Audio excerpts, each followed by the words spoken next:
28 तारीख से शुरू हुए बजट सत्र के 10वें दिन भी हंगामा लगातार जारी है। पहले आर्मी चीफ की किताब और अब पोस्टर को लेकर सत्ता पक्ष और विपक्ष अब आमने सामने है। दोनों की तरफ से आज सदन में पोस्टर को हथियार बनाते हुए घेराबंदी की पूरी कोशिश की गई और इसी वजह से संसद में गतिरोध लगातार जारी है। रिपोर्ट दिखाते हैं आपको।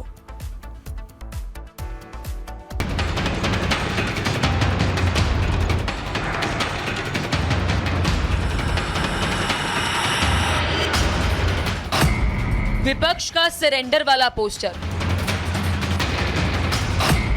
जवाब में बीजेपी का सरेंडर वाला पोस्टर।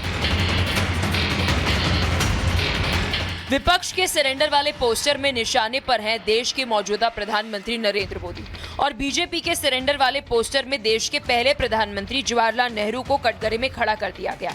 विपक्ष के पोस्टर में अमेरिका और ट्रंप के सामने सरेंडर वाला तंज है, तो बीजेपी के पोस्टर में अंग्रेजों के सामने सरेंडर करने का दावा। कहने को तो संसद का बजट सेशन चल रहा है, माननीयों को पैसों के हिसाब किताब, खर्चे और विकास पर चर्चा करनी थी, लेकिन ऐसी चर्चाओं से कहां सियासत का भला हो पाता है। तभी तो विपक्ष को ना अभिभाषण पर चर्चा जरूरी लगी, ना ही देश के हिसाब किताब में कोई दिलचस्पी है। पहले किताब, फिर ट्रेड और टैरिफ और अब सरेंडर जारी है।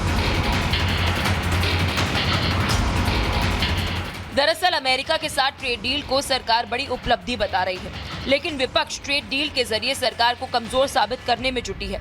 बजट सेशन के दौरान रोजाना अलग अलग पोस्टर लेकर विपक्षी सांसदों के द्वारा प्रदर्शन किया जा रहा है। आज फिर विपक्ष के कुछ सांसद सरेंडर पोस्टर लेकर पहुंच गए, जिसके जरिए राहुल गांधी ने फिर सरकार पर निशाना साधा। ये दिखा दीजिए यहाँ पे, ये ठीक से दिखाइए। This is the image that you have to understand. ये हुआ है जो यूएस के साथ ट्रेड डील हुई है वो इस कारण हुई है। क्लियरली इसको समझिए। इस पोस्टर के जवाब में केंद्रीय मंत्री गिरिराज सिंह देश के पहले प्रधानमंत्री जवाहरलाल नेहरू की कुछ तस्वीरें लेकर आए। इन तस्वीरों के जरिए नेहरू की नीतियों पर सवाल खड़ा कर दिया गया।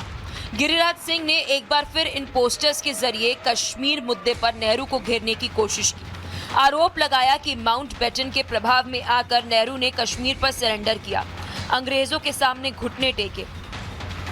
ये पोस्टर बोल रहा है कि कांग्रेस पार्टी के प्रथम प्रधानमंत्री ने देश को किस ढंग से अपमानित किया, कश्मीर को कैसे गिरवी रखा, पीओके को कैसे छोड़ा, यूएनओ कौन ले गया कश्मीर के इशू को, और कौन बाबा साहेब अंबेडकर के हारने के बाद माउंटबेटन के साथ नेहरू जश्न मना रहे थे। ये तस्वीर बोल रहा है। बहरहाल सदन के अंदर और बाहर पक्ष और विपक्ष एक दूसरे के आमने सामने किताब, पोस्टर, तस्वीर, बयानों और आरोपों से लेकर एक दूसरे को घेरने की कोशिश कर रहे हैं। लेकिन सवाल है कि आखिर इस सियासी शहमात के खेल में जनता का कब तक और कितना नुकसान होता रहेगा। Bureau report, Republic Bharat.